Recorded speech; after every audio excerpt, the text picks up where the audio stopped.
na. Kaya na kami dumating. So, hindi ko alam kung sabihin ko eh. First na diagnose si Dr. Hozo, sa breast cancer. And ma-diagnose yun. Before going to Dr. Hozo, dahil pinagkakilala ibang doctors, no? Although hindi sila oncologist, siyempre more or less, alam nila yung putmasis. So pinakita lang sila ng kaibigan na doctor. Sabi sa akin, don't you worry, Lai. At your age, it's very rare na maging malignant. Bata ka pa. Pero deep down inside me, alam ko na cancer na yun. Iba yung pakiramdam ko eh.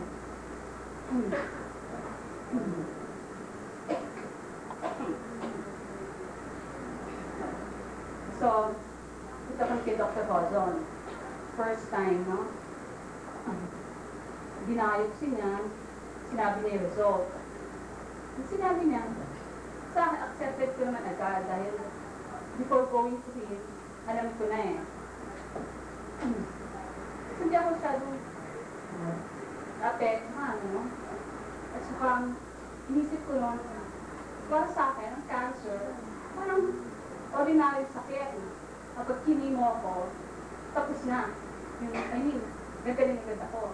So, gano'n naman ang nangyari. 6 months of chemotherapy.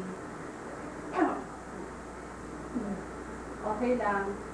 Wala akong chat, although family ko, naapektuhan.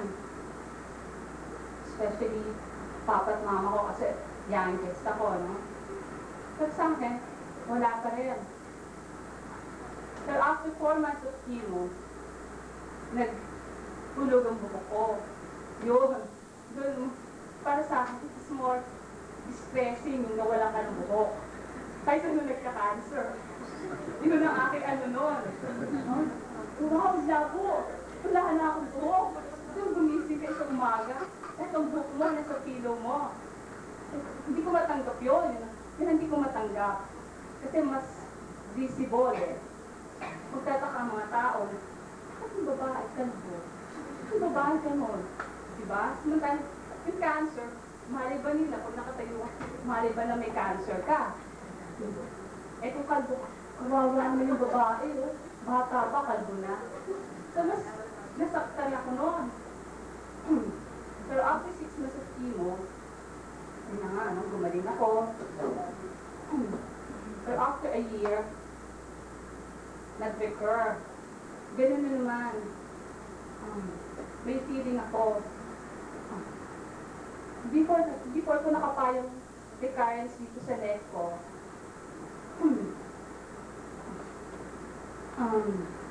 one night, nagising ako, no? Na ang sakit nandito ko sa bato. Sabi ng sister ko, high blood ka. So, kala ko high blood nga, no? February this year, nagising na naman ako. Madaling araw, sobrang sakit. Pinapa ako dito ko. Nakapa ko na may mga buko na naman ako. So, alam ko na naman na, ito na naman to. Umulit na.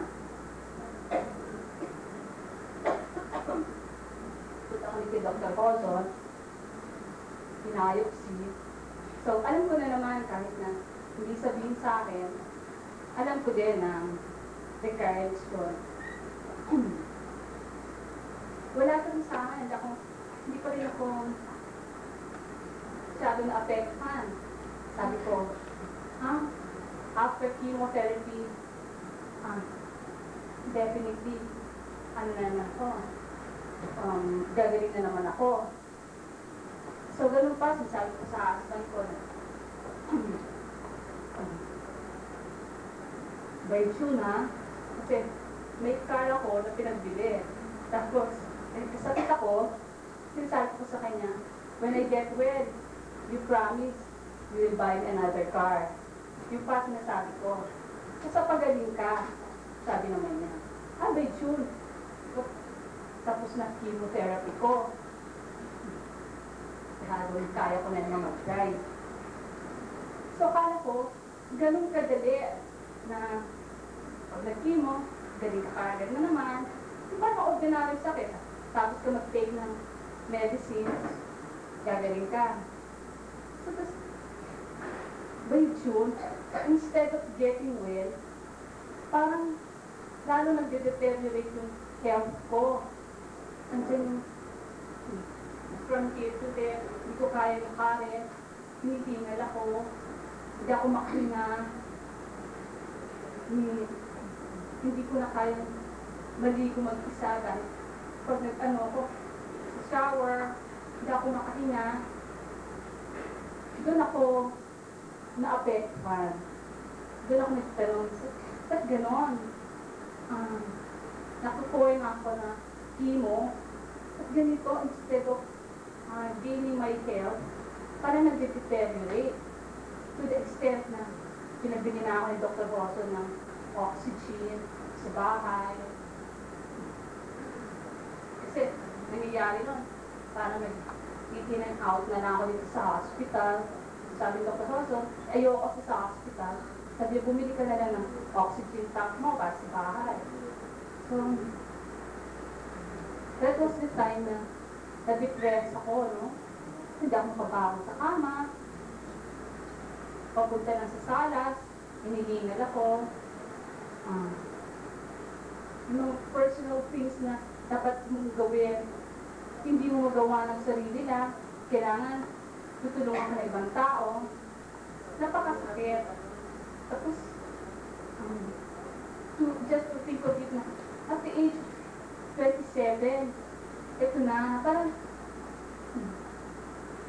nasa prime years pa lang ako, no? Parang, I'm just starting to enjoy my family life, having my own family. Tapos gano'n na lang na, doon sakit. Doon ako, depressed.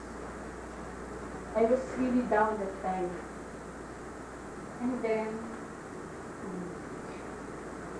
complete and stop yung chemo, nag-steroid ako, tapos nag-chemo na naman. Pero ngayon, accepted ko na naman na sa akin, okay lang kung anong nangyari.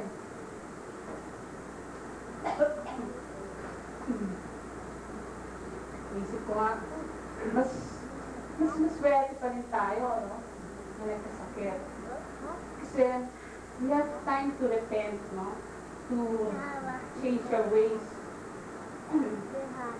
During those times na nakahiga lang ko, doon ko naisip na,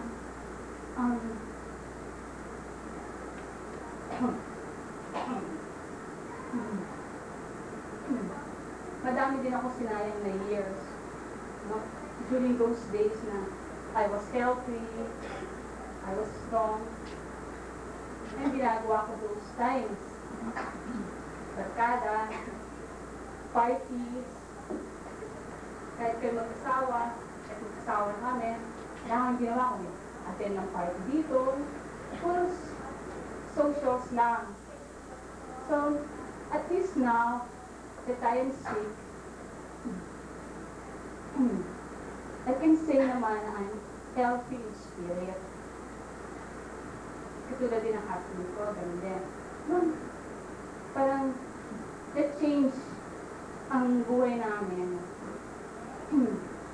Mas importante na sa amin ang spiritual.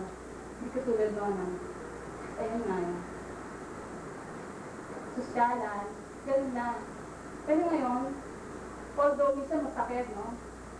Kasi isipin na lang na parang ngayon kami nag-grow spiritually as one family. And then, I'm sick.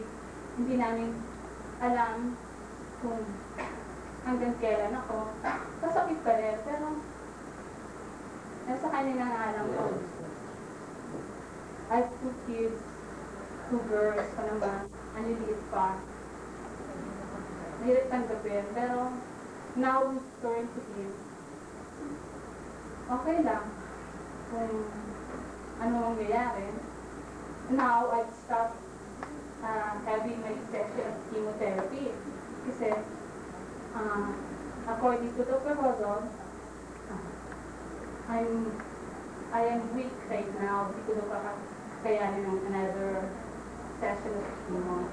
So I'm just depending on my hormonal therapy and cooking. That's all.